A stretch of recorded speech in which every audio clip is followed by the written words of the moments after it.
Everyone and welcome back to SK1 and we're back again with another video and आज हम लोग जो units and dimensions के basically will be trying to practice some questions and again basic questions क्योंकि we have been covering in this series for the reason कि we'll try to cover जो 11th का syllabus में जो भी important chapters physics में होंगे जो 12th में necessary होंगे rather than completing 11th for JEE or NEET or advanced or anything like that हम लोग उन्हीं chapters पे focus कर रहे हैं जो कि 12th में important है. That is the reason units and dimensions obviously first chapter important होगा and that is then we'll try to just look at some questions over here basic क्योंकि basic भी knowledge होगी 12th we can do. So here let's start with the first question. Now the thing is कि identify the pair whose dimensions are equal. पहला option torque and work, दूसरा option stress and energy, तीसरा option force and stress and fourth option is force and work. अब ये जो question है कि वो पैर्स आइडेंटिफाई करने जिनके डायमेंशंस आपको सेम मिलेंगे. डायमेंशन सेम मिलेंगे कौन कौन से बेसिकली ऑप्शंस हैं. पहला torque and work, torque and work, उसके बाद आता है stress and energy. Stress and energy के बाद will be having force and stress and force and stress के बाद will have force and work. अब यहाँ पे देखो what you have to do is कि इन चारों ऑप्शन में से कौन सा ऐसा ऑप्शन है जहां पे दोनों क्वांटिटीज के डायमेंशन सेम मिलेंगे. Basic question, completely basic question. पहला if you look at it torque and work, formulas हमें पता होना चाहिए. It is something like this कि डायमेंशन यूनिट्स एंड डायमेंशंस जब आप चैप्टर सॉल्व करते हो in so many questions you will have to look at the solution. आप खुद सॉल्व नहीं कर पाओगे. क्यों? क्योंकि आपको फॉर्मूला पहले से पता नहीं हो सकते. तो इनकेस आपने 11th का सिलेबस कंप्लीट किया ऑब्वियसली आपको पता होगा, लेकिन कुछ 12th के भी क्वेश्चंस आएंगे तो 12th के कुछ फॉर्मूला यूज होंगे. दैट इज द रीजन यहाँ पे फॉर्मूलाज बहुत ज्यादा यूज होते हैं. So if you can't solve a question of units and dimension क्योंकि फॉर्मूला की लैकनेस है, so no trouble over that. जैसे हम लोग पूरा सिलेबस पढ़ते जाते we get to know all the general या फिर बेसिक फॉर्मूलाज किसी भी जनरल फिजिकल क्वांटिटी की. And once we are done with that तब हम लोग इजीली कोई भी डायमेंशन का क्वेश्चन कर सकते हैं. तो क्वेश्चंस डिफिकल्ट नहीं होते बल्कि फॉर्मूला सारे आने चाहिए. टॉर्क का बेसिकली मैग्नीट्यूड अगर देखा जाए तो इसे लिखा जाता है RF sine theta magnitude wise. सो टॉर्क के जो डायमेंशंस होंगे RF साइन थीटा के डायमेंशंस, R के डायमेंशंस क्या, R इज द पोजीशन मतलब L आप इसे लिख सकते हो पोजीशन तो काइंड की लेंथ है. ml t पर -2. साइन थीटा क्या है, प्योर नंबर है. साइन थीटा प्योर नंबर है तो इसके डायमेंशंस नहीं होंगे, दैट इज डायमेंशनलेस. तो इसे मैं क्या लिख दूं, दिस इज L टाइम्स में ml t पर -2 तो ml स्क्वायर t पर -2. वर्क के क्या डायमेंशंस होंगे, वर्क इज W तो ये हो जाएगा RF cos थीटा.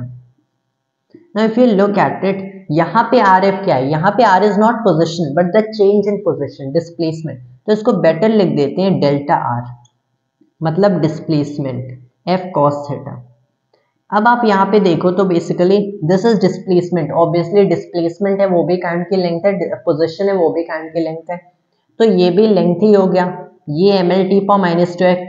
जैसे साइन थीटा प्योर नंबर है कॉस थीटा भी एक प्योर नंबर है मतलब ये भी डायमेंशनलेस. तो ये भी ml स्क्वायर t पर -2 ही है. क्वेश्चन में क्या था कि identify the pairs whose dimensions are the same. तो ऑब्वियसली पहला ही ऑप्शन करेक्ट आ गया. तो टॉर्क एंड वर्क का निकाला करेक्ट आ गया, रेस्ट आर नॉट करेक्ट. यहाँ पे अगर चाहो तो इनके भी डायमेंशंस इवैल्यूएट कर सकते हो. जैसे एनर्जी का, वर्क और एनर्जी, एक्चुअल में वर्क एंड एनर्जी के बेसिकली सेम डायमेंशंस होते हैं क्योंकि work and energy are very much related. Work आप क्या कह सकते हो कि it is a method of transfer of energy. किसी भी ऑब्जेक्ट पे वर्क कर रहे हो मतलब उसमें एनर्जी ट्रांसफर कर रहे हो. तो वर्क एनर्जी के सेम ही ये ml स्क्वायर t पर -2 होते हैं. Stress is force per unit cross sectional area.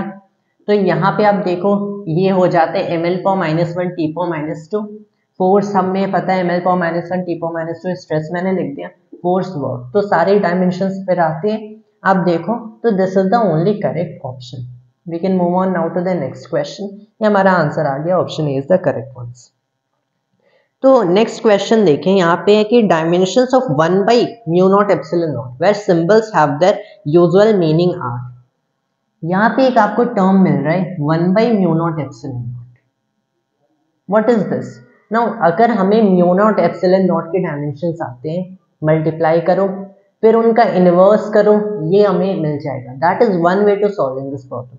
The other way is कि आपको एग्जैक्टली ये एक्सप्रेशन समझ आ रहा है कि ये क्या है, कैसे रिलेट कर सकते हो।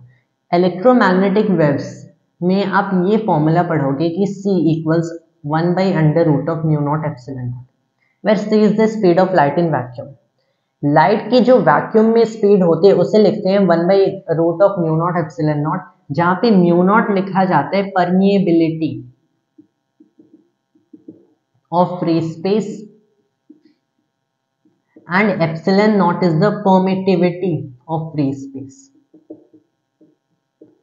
अब यहाँ पे if you look at it, तो ऑब्वियसली अगर हमें permeability and permittivity of free space के डायमेंशंस आते हैं, you can multiply them inverse, फिर ये मिलेगा। लेकिन अगर आपको ये EM वेव्स का ये फॉर्मूला ही पता है कि speed of light in vacuum is 1 by root of mu not epsilon naught, you can quickly handle this question such कि this is 1 by root mu not epsilon naught, मैंने दोनों side square किया, so C square equals 1 by mu not epsilon naught, root चला गया, this expression comes, मतलब मुझे इसके dimensions निकालने इक्विवेलेंट टू सेइंग मुझे C स्क्वायर के डायमेंशंस निकालने। अब C स्क्वायर क्या है? Speed of light in vacuum का square. If it is speed का स्क्वायर, क्योंकि स्पीड ऑफ लाइट है तो काइंड की स्पीड, तो C इज बेसिकली LT पावर माइनस 1, तो C का स्क्वायर क्या होगा? L square T power minus 2। So 1 by mu not epsilon naught के dimensions are L square T power minus 2। तो डायमेंशंस में if you are knowing some kind of recognizing some expressions, recognizing some formulas, तो it is very useful. We can move on to next question. यहाँ पे है कि the dimensions of magnetic field in M, L, T and C coulomb is given as.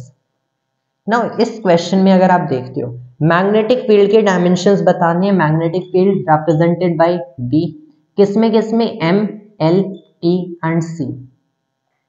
Now the thing over here in this question is M mass basically base quantity है, length base quantity है, time base quantity है, लेकिन C मतलब coulomb यहाँ पे coulomb के लिए stand कर रहा है। Coulomb is the SI unit of charge. Coulomb एक बेस यूनिट नहीं है, charge is not a base quantity, you have to understand it. Charge की जगह करंट एक बेस क्वांटिटी होता है, लेकिन यहाँ पे इस क्वेश्चन में क्या गिवन है कि हमें आइडेंटिफाई करना है मैग्नेटिक फील्ड के डायमेंशंस इन चारों क्वांटिटीज के टर्म्स में। तो यहाँ पे मेंशन्ड भी नहीं है कि ये चारों बेस क्वांटिटीज है या नहीं, and this one is clearly not. बस क्या बताया गया कि हमें ये करना है in terms of these quantities.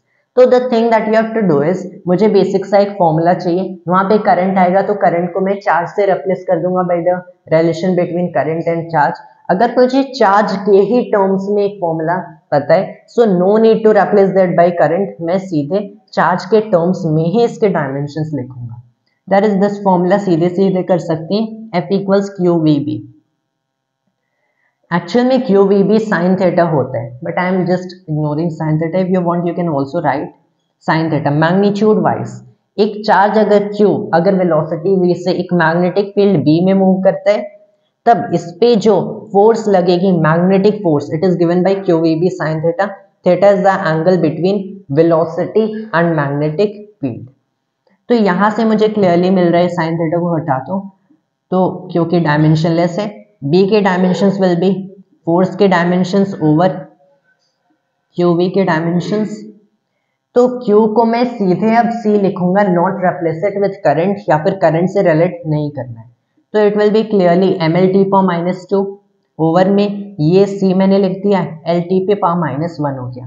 तो ये क्या हुआ? This is MC power minus 1, ये ऊपर गया T पावर माइनस 1, ये आंसर मिल गया। सो इट इज MC पे पावर माइनस 1, T पे power minus 1 and that is the correct answer. So the thing you have to understand, notice करने कहाँ पे बेस क्वांटिटी लिखा है। यहाँ पे it was the question itself was not saying कि डायमेंशन इसके मैग्नेटिक फील्ड के बताने, obviously that would report a different answer, उसमें c पावर -1 की जगह i you will have i या फिर a लिख सकते हो, पावर -1 t पावर -1 मतलब m a power -1 t power -2 मिलता हमें, बट हियर जस्ट c के टर्म्स में रिप्रेजेंट करना है, so that is what you have to understand. Next question देखते हैं क्विकली ओवर हियर ओनली। यहाँ पे गिवन है कि लेट एप्सिलॉन नॉट, जो कि मैंने यहाँ पे बताया था, permittivity of free space denote the dimensional formula of the permittivity of vacuum if capital M equals mass, capital L equals length, capital T equals time and capital A equals electric current, then अब यहाँ पे basically इसके लिए जो epsilon naught के dimensions हैं उनके options written है। Let's quickly solve it. m है mass, you have length, you have time, you have electric current. यहाँ पे कूलम था but now we have electric current as A, तो एप्सिलॉन नॉट कैसे निकालेंगे इस फॉर्मूले से? If you look at it, इस फॉर्मूले में मुझे c पता है, c का स्क्वायर पता है, बट अगेन म्यू नॉट के सेपरेट डायमेंशंस चाहिए। इसके लिए एक और फॉर्मूला होता है द इलेक्ट्रिक इंटरैक्शन, या फिर इसे इलेक्ट्रिक फोर्स कह सकते हो, between two charges at rest, 1/4 pi epsilon not Q1 Q2 by r square. अगर दो चार्जेस को आप रेस्ट पे रखते हो Q1 Q2 एक डिस्टेंस r पे, तो दोनों अट्रैक्ट या फिर रेपेल करते हैं, depends on sign of charges. किस फोर्स से? इस फोर्स से। नाउ द थिंग इज कि यहाँ पे epsilon not is the permittivity of free space and ये फॉर्मूला वैक्यूम के लिए यूज होता है, यू हैव टू रिमेंबर। तो एप्सिलॉन नॉट को मैं लिख दूंगा 1/4 pi f Q1 Q2 by r square. Dimensions निकालने हैं, so you can put them under big brackets. 1/4 pi pure number है, सिंस 1/4 पाई बेसिकली एक प्योर नंबर है, यू कैन सी कि इसके कोई डायमेंशंस होंगे नहीं। Let me quickly change the marker. Okay, 1/4 pi pure number है, इसके कोई डायमेंशंस होंगे नहीं, फोर्स के होंगे, चार्ज के होंगे, and r is the distance between them in vacuum. तो इसको अब मैं क्या कर सकता हूँ, this will be 1/ml(t⁻²) multiply कर दो by what, charge into charge के डायमेंशंस विल बी चार्ज के स्क्वायर डायमेंशंस। अब चार्ज के डायमेंशंस क्या होते हैं, सीधे सीन लिख नहीं सकते, क्योंकि obviously when it has been asked इसके डायमेंशंस निकालने हैं, इट मीन्स आपको बेस यूनिट्स में निकालने हैं। अगर पूछा था कि डायमेंशन इन यूनिट्स में निकालने, then only you have to do that. Generally speaking base quantities के टर्म्स में निकालते हैं। देन Q1 टाइम्स Q2, तो इसको मैं Q का स्क्वायर कर सकता हूँ। अब जो चार्ज होता है, basically current is the rate of flow of charge, मतलब current is charge by time, somehow a kind of charge over time, dimensionally at least, मतलब charge should be current times time. तो इसको मैं a स्क्वायर t स्क्वायर लिख देता हूँ। Since at is the dimension of charge, charge times charge है, तो a square t square over में l स्क्वायर हो गया, इससे मैं ऊपर ले गया, so it is m power -1 l पे पावर -3 t पावर 2 था, यहाँ पे भी t पावर 2 है, ये पॉजिटिव हो गया, t पे power 4 a square. These are the dimensions of permittivity of free space. अब चाहो तो इस फॉर्मूले से सीधे परमेबिलिटी ऑफ फ्री स्पेस के भी डायमेंशंस निकाले जा सकते हैं। So we have solved this number of questions. Now it's better अगर मैं ये सब रब करूं and then will proceed on with the further number of questions. Alright, now we are back once again. अब let's quickly have a look at the next question. तो यहाँ पे given है कि if speed v, acceleration a and force f are considered as fundamental units, then the dimensions of Young's modulus will be. So इस question में basically क्या given है कि मैंने लिया speed v, acceleration a and force f as fundamental units. तो we have v, a and f. अब इनके टर्म्स में मुझे क्या बताना है, डायमेंशंस ऑफ यंग्स मॉड्यूलस बताना है। द थिंग इज कि ऑब्वियसली हमें पता है ये तीनों बेस यूनिट्स हैं नहीं, लेकिन मैंने कंसिडर कर लिया कि अगर ये तीनों बेस यूनिट्स होते तब डायमेंशन ऑफ यंग्स मॉड्यूलस क्या होता, that is what I have considered. Then what you do in solving these type of questions which frequently JEE asks, देन आप क्या करोगे कि मुझे स्पीड के डायमेंशंस पता है, एक्सेलरेशन के पता है, फोर्स के पता है, y यानी कि यंग्स मॉड्यूलस के भी पता है in terms of natural base units, तो उन्हीं को यूज करते हैं to find the dimensions of y in terms of v and something like this, कि मुझे पता है y के डायमेंशंस क्या होते हैं, यंग्स मॉड्यूलस है, it is same as the dimensions of stress. Actual में इसे स्ट्रेस बाय स्ट्रेन लिखते हैं, strain is a dimensionless quantity, मतलब डायमेंशन सीधे स्ट्रेस के हो गए. What was it? ml पर -1 t पर -2. अब स्पीड के हमें पता है lt पर -1, एक्सेलरेशन के भी पता है lt पर -2, फोर्स का भी पता है mlt पर -2. तो व्हाट विल डू इज कि अगर यंग्स मॉड्यूलस यहाँ इन तीनों क्वांटिटीज पे डिपेंड करेगा तभी इनके टर्म्स में डायमेंशंस लिखेंगे. सिंस ये बेस यूनिट्स हैं at least in the question depend तो करेगा. मतलब y will be proportional to v पे पावर a पे पावर b, f पे power c. The thing is कि मैं डायरेक्टली प्रोपोर्शनल नहीं कर सकता हूँ, फोर्स के स्क्वायर की भी प्रोपोर्शनल हो सकता है. मतलब इससे इस y को हम लोग to some exponent of these quantities लिख सकते हैं. अब exponent of these quantities sum भी लिख सकते हैं, सम नहीं लिख सकते क्योंकि that would break principle of homogeneity. And another thing you have to notice over here, मैंने सिंस ये ए बी सी लिया है it can confuse with acceleration. तो एक्सेलरेशन को लेट से मैं capital A as in the question भी given था से रिप्रेजेंट करता हूँ. तो एक्सेलरेशन को कैपिटल ए से रिप्रेजेंट करते हैं so that it doesn't confuse with the exponent of speed जो कि मैंने कंसिडर किया है. तो मैंने बस A B C random variables ले लिए. अगर प्रोपोर्शनल है तो it should be equal to K times M V A B F C. K is dimensionless constant. Proportionality remove की है तो इक्वलिटी के साथ डायमेंशनलेस कांस्टेंट आ जाएगा. तो अब मैंने डायमेंशन इनके निकाले. सो y के डायमेंशन क्या है? ml पर -1 t पर -2. It should be equal to के तो डायमेंशनलेस है, v पे पावर a होगा मतलब lt पर -1 पावर a कर दो. देन यू हैव lt पर -2 पावर b एंड mlt पर -2 पावर c. अब हमें बस क्या करना है, you'll have to write it equal to l पे पावर a, l पे power b and you have l पे power c. So all you have the product of all the three lengths that you have. मतलब you can write it l power a plus b plus c. You have t power minus a minus 2b minus 2c मतलब t power minus a minus 2b minus 2c. उसी की तरह मास पे power क्या है? Only c. इसको मुझे equate करना है विद ml पर -1 t पर -2.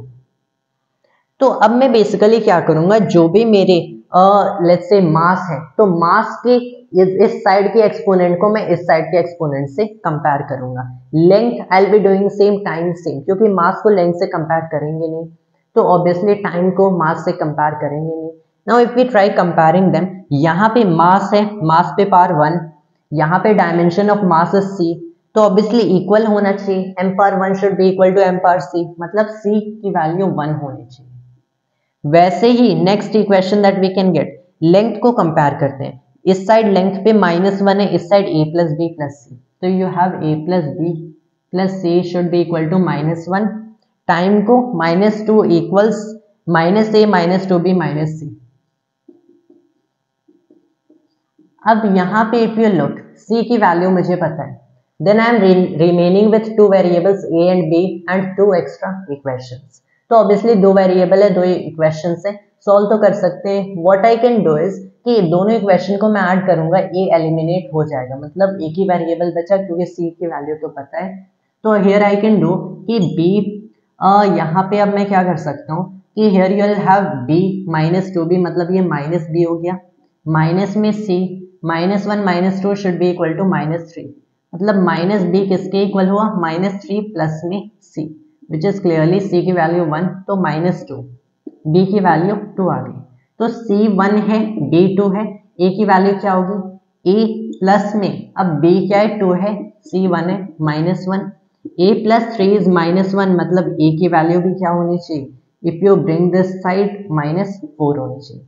तो मुझे b की वैल्यू मिल गई, c की वैल्यू मिल गई, a की वैल्यू भी मिल गई.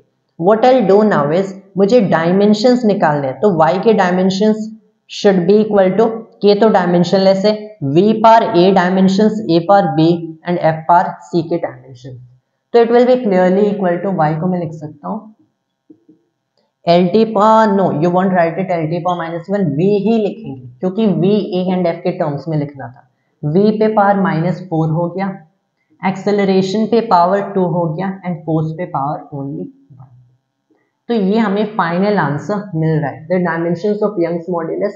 अगर velocity, acceleration and force 3 base units होते हैं एंड इनके टर्म्स में डायमेंशंस लिखना होता है. Now we can move on to next question and यहाँ पे let's have the next question. ये 5th था. Then here we have 6th. The density of a material in SI units is 128 kg per cubic meter. In certain units in which the unit of length is 25 centimeter and the unit of mass is 50 gram, the numerical value of density of the material is. तो यहाँ पे क्या given है कि एक material है SI units में उसकी डेंसिटी 128 किलोग्राम पर क्यूबिक मीटर रिपोर्टेड है. फिर एक और सर्टेन सिस्टम ऑफ यूनिट है जिसमें यूनिट ऑफ यहाँ पे गिवन है लेंथ क्या है 25 centimetre and unit of mass is 50 gram. What it basically is saying कि एक तो आपके पास एसआई यूनिट है जहां पे डेंसिटी आपको पता है, फिर एक और सिस्टम ऑफ यूनिट है एंड जहां पे एक unit length of that system क्या किसके इक्वल होता है 50 सेंटीमीटर के इक्वल होता है. वैसे ही 1 unit mass is equal to 50 gram, in fact 25 centimetre in length and 50 gram in mass. तब हम कैसे इस डेंसिटी को इस सिस्टम ऑफ यूनिट में कंप्यूट करेंगे? Another thing is what you can use N1U1 equals N2U2. ये फॉर्मूला यहाँ पे यूज कर सकते हो दैट अगर एक सिस्टम ऑफ यूनिट में कंप्यूट किए लेट्स से फर्स्ट, तो वहां का नंबर टाइम्स में ये unit will be equal to the second system of unit के number times में ये unit. Now the thing is times obviously seems weird kind of word अगर यहाँ पे use किया जाए, but let's just use it this way. तो अगर मैंने N1U1 equals N2U2 किया, let's say this is SI unit, ये दूसरा system of unit. अब मैं क्या करूँगा, यहाँ पे obviously मुझे density को convert करना है, तो 128 किलोग्राम पर क्यूबिक मीटर डेंसिटी गिवन है डिवाइडेड बाई में 1 cubic metre should be equal to N2 मेरा नंबर मुझे फाइंड आउट करना है. सेकेंड यूनिट क्या है, it is 25 centimetre in length 50 gram in मास. तो यहाँ पे डेंसिटी है मतलब मास पर यूनिट वॉल्यूम, तो मास पर यूनिट लेंथ का क्यूब. तो मास क्या है 50 gram, 50 gram you have to remember over में. अब वॉल्यूम है तो ऑब्वियसली लेंथ का क्यूब होगा 25 सेंटीमीटर क्यूब, तो 25 क्यूबिक सेंटीमीटर. यहाँ पे किलोग्राम पर क्यूबिक मीटर, ग्राम पर क्यूबिक सेंटीमीटर, तो फिर से कन्वर्ट करना पड़ेगा ग्राम पर क्यूबिक सेंटीमीटर में से. क्या करेंगे, ऑब्वियसली हमें पता है first of all let me put it N2 किसके इक्वल होना चाहिए 128 किलोग्राम इनटू में 25 क्यूबिक सेंटीमीटर ओवर में you have 50 gram into 1 cubic metre. अब ग्राम को मैं किलोग्राम में लिख देता हूँ एंड यहाँ पे जो क्यूबिक सेंटीमीटर है इसको क्यूबिक मीटर में या फिर क्यूबिक मीटर को क्यूबिक सेंटीमीटर में. So what we can do is कि इसे 128 किलोग्राम टाइम्स में 25 टाइम्स 25 टाइम्स 25, अब इनटू में ये cubic centimetre, so let it remain cubic centimetre divided by में 50. अब ये ग्राम है सो 10 पे पावर -3 किलोग्राम इनटू में यहाँ पे क्यूबिक मीटर को कन्वर्ट कर देता 1 मीटर 10 पावर 2 सेंटीमीटर, तो ये हो जाएगा 10 पे पावर 6 क्यूबिक सेंटीमीटर. ना डिपेंड्स ऑन यू, सेंटीमीटर से मीटर, यहाँ पे मैंने मीटर से सेंटीमीटर एसआई से सीजीएस में कन्वर्ट किया, मीनवाइल मास को मैंने सीजीएस से एसआई में कन्वर्ट किया. डिफरेंस इट वांट में क्यों, क्योंकि ये यूनिट्स कैंसिल होने वाले हैं, ये यहाँ से कैंसिल हो गया, ये यहाँ से कैंसिल हो गया. अब अगर यहाँ पे आप देखो सो क्लियरली मिल रहा है, मैंने 25 को यहाँ से ये 2 टाइम्स में कैंसिल कर दिया 64 हो गया. Then now what you can have is, इसको मैं लिख सकता हूँ 25 इंटू 25 625 हो जाएगा 10 power 6 and 10 power -3 is here, तो ये 10 पावर 3 हो गया. 64 इंटू 625 इंटू में 10 पे पावर 3 हो गया. 64 into 625 it must be 40,000 indeed होते हैं. How do I know this thing, क्योंकि बाई प्रैक्टिस. तो ये 40,000 होता है. Many times you solve such questions जहाँ पे certain numbers arise very frequently, so you will eventually come to know certain numbers. This common, that is why 40,000 होता है. इसको 10 पे पावर -3 से मल्टीप्लाई किए तो 40 आंसर मिलेगा. इसके पास यूनिट्स नहीं, क्यों यूनिट्स नहीं है, क्योंकि N2 if you remember N2 में U2 मल्टीप्लाई करेंगे तब ये completely measurement of that quantity देता है, कंप्लीटली उसको स्केल करता है. यहाँ पे ओनली 40 मिला, मतलब 40 in this system of unit, जहां पे 1 unit length is 25 centimetre and 1 unit mass is 50 gram. तो ये क्वेश्चन हो गया। If you look at it, ऐसे मोस्ट क्वेश्चंस होते हैं। So I guess we have done रफली 6 questions and guess it should be enough for at least this video, and we'll be returning with more questions. And you have to see कि units and dimensions में mostly questions simple होते हैं। When we'll be covering things like kinematics and NLM, वहाँ पे question का level थोड़ा increase करेंगे। Although you might have seen ये questions relatively easy होते, दो मैंने सारे questions in fact JEE main के ही लिए थे। So at least अगर normal exam से compare करें, they will be even easier. So we should in fact have JEE level के questions. In NLM and kinematics, we'll try to rise the level as we'll be practicing the theory as well as the question practice. And that was all for today, and thanks to all viewers.